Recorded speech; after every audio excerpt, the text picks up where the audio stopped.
Breaking news Tiruvuru municipal chairperson ఎన్నికపై high court కీలక ఆదేశాలు జారీ చేసింది. వైసీపీ కౌన్సిలర్ల రక్షణ బాధ్యత డీసీపీ మహేశ్వరరాజుకు అప్పగించింది.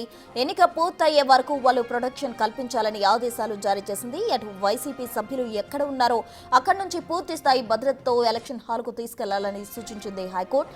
ఎన్నిక పూర్తయ్యే వరకు మహేశ్వరరావుదే బాధ్యత అని స్పష్టం చేసింది ఏపీ హైకోర్టు.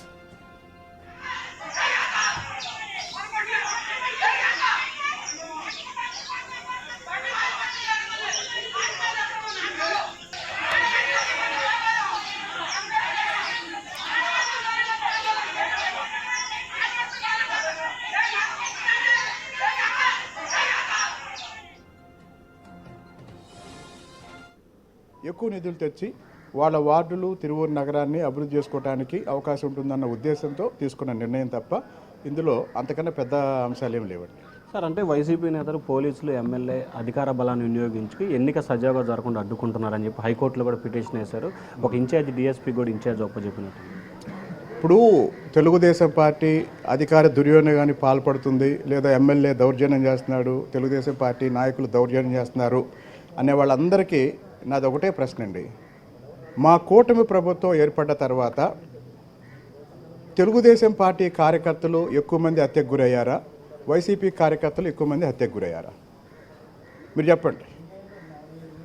కూటమి ప్రభుత్వంలో కూడా రోజు దాడులకు గురవుతుంది, దౌర్జన్యాలకు గురవుతుంది, హత్యకు గురవుతుంది ఎవరు అంటే తెలుగుదేశం పార్టీ కార్యకర్తలు, జనసేన కార్యకర్తలు. కాబట్టి దౌర్జన్యాల గురించి, దాడుల గురించి వైసీపీ నాయకులు మాట్లాడటం అంటే ఇంకా అంతకన్నా జోక్ ఇంకోటి ఉండదు. సార్, భవిష్యత్తులో ఎప్పుడు ఎన్నిక జరిగినా ఈ ఫలితం ఏ రకంగా ఉండబోతా ఉంది? ఇప్పుడు 2019 ఎన్నికల్లో జగన్మోహన్ రెడ్డి గారికి రాష్ట్ర ప్రజలు ఒక అవకాశం ఇచ్చారండి.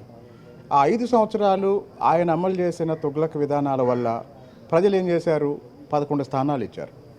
ఆ 11 స్థానాల్లో కూడా కొన్ని స్థానాల్లో మా అభ్యర్థులు ఇంకొంచెం అప్రమత్తంగా ఉన్నట్లయితే జగన్మోహన్ రెడ్డి గారికి ఇంకొక నంబర్ వచ్చేది, బహుశా సింగిల్ డిజిట్ నెంబర్ వచ్చేది. కాబట్టి ఎన్నికలు అయిపోయినాయి, ప్రజలు తీర్పిచ్చారు. ఇప్పుడు మళ్ళీ రోజు రాజకీయాలు కాకుండా బాధ్యతాయుతమైన మాజీ ముఖ్యమంత్రిగా, ప్రతిపక్ష నాయుడని నేను అంటలేదు, మాజీ ముఖ్యమంత్రిగా శాసనసభకు రండి, లేదా బయట మీరు రోజు మీడియాతో మాట్లాడండి, రాష్ట్రంలో ప్రజలు ఎదుర్కొంటున్న సమస్యల గురించి మాట్లాడండి. ఆయన సమస్య ఉన్న చోటకి రావట్లే, శవం ఉన్న చోటకు వస్తున్నాడు. చంద్రబాబు నాయుడు గారేమో సమస్య ఉన్న చోటకు వస్తున్నాడు, జగన్మోహన్ రెడ్డి గారేమో శవం ఉన్న చోటకు వస్తున్నాడు. కాబట్టి జగన్మోహన్ రెడ్డి గారి దృక్పథం మార్చుకొని మాజీ ముఖ్యమంత్రిగా బాధ్యతాయుతంగా పనిచేయాలనుకుంటే సమస్యల మీద మాట్లాడమనండి. ఈరోజు తిరువూరు పట్టణం ఉంది, తిరువూరులో అనేక సమస్యలు ఉన్నాయి. డ్రైనేజ్ గురించి మేము మాట్లాడుతున్నాం, తాగునీరు గురించి మేము మాట్లాడుతున్నాం, రోడ్ల గురించి మేము మాట్లాడుతున్నాం. మరి మా కూటమి ప్రభుత్వం వచ్చిన ఈ 11 నెలల్లో కౌన్సిల్లో అనేక సమావేశాల్లో మెజారిటీ నిర్ణయం ప్రకారం వాళ్ళు ప్రతిపాదించిన ప్రతి అంశానికి మేము మద్దతు ఇచ్చాం అభివృద్ధికి సంబంధించి. కాబట్టి ఇంకోటి, నిజంగా మాకు మెజారిటీ లేకపోతే సభ్యులంతా వాళ్ళతోనే ఉంటే వాళ్ళు ఎందుకు దాచుకుంటున్నారు?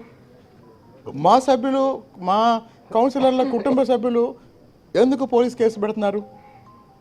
కాబట్టి ఒకళ్ళిద్దరి విషయంలో వాళ్ళు అటా ఇటా అనేది డైలమా ఉండొచ్చు, కానీ 7-8 మంది స్పష్టంగా ఉన్నారు. ఇంకోటి, క్యాంపు పెట్టారంటే అర్థం ఏంటి? మేమేమైనా క్యాంప్ పెట్టామా? నేను మామూలుగా తిరుగుతున్నాను తిరువూరులో.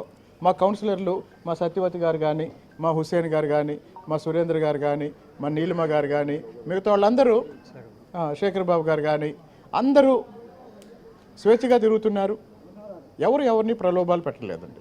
Thank you. సార్, ఫైనల్గా జగన్మోహన్ రెడ్డి ఇవాళ చాలా సందర్భాల్లో ఎవరైతే అధికారులు ఉన్నారో, ఇబ్బందులు పెట్టారో వాళ్ళని బట్టలు ఉడేసి నిలబెడతా అంటున్నారు. సార్, వద్దులేండి. మళ్ళీ ఆయన అన్నదానికి నేను కూడా అదే స్థాయిలో అదే భాషలో సమాధానం చెప్పాలనుకోండి, ఇక అది కొనసాగుతూ ఉంటుంది. ఎవరో ఒకళ్ళు ఒక చోట ఆపుదాం అంటే. కాదు సార్, మీరు ఇందాక అన్నారు తిరువూరులో టీడీపీ నేతలు, కూటమి నేతలు ఇబ్బందులు పడుతున్నారని. సో ఆ భయంతో ఆ రకమైన ప్రలోభాలు జరిగి ఉండొచ్చు అంటారు కదా. ఇప్పుడు ఎన్నికల్లో దారుణంగా ఓడిపోయిన తర్వాత ఆయన పార్టీ కార్యకర్తలకి, ఆయన పార్టీ నాయకులకి, ఆయన చుట్టూ ఉన్న వాళ్ళకి ఆయన కూడా ఏదో ఒక ఓదార్పు యాత్ర చేయాలి.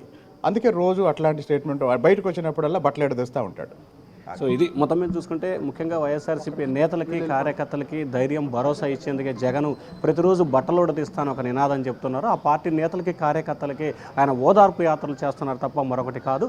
ఖచ్చితంగా తిరువూరు మున్సిపాలిటీకి సంబంధించి ఎప్పుడు ఎన్నిక నిర్వహించిన కూటమిదే విజయం అని చెప్పి ఎమ్మెల్యే కొలికిపూడి శ్రీనివాస్ అంటున్నారు. ఓటో స్టూడియో.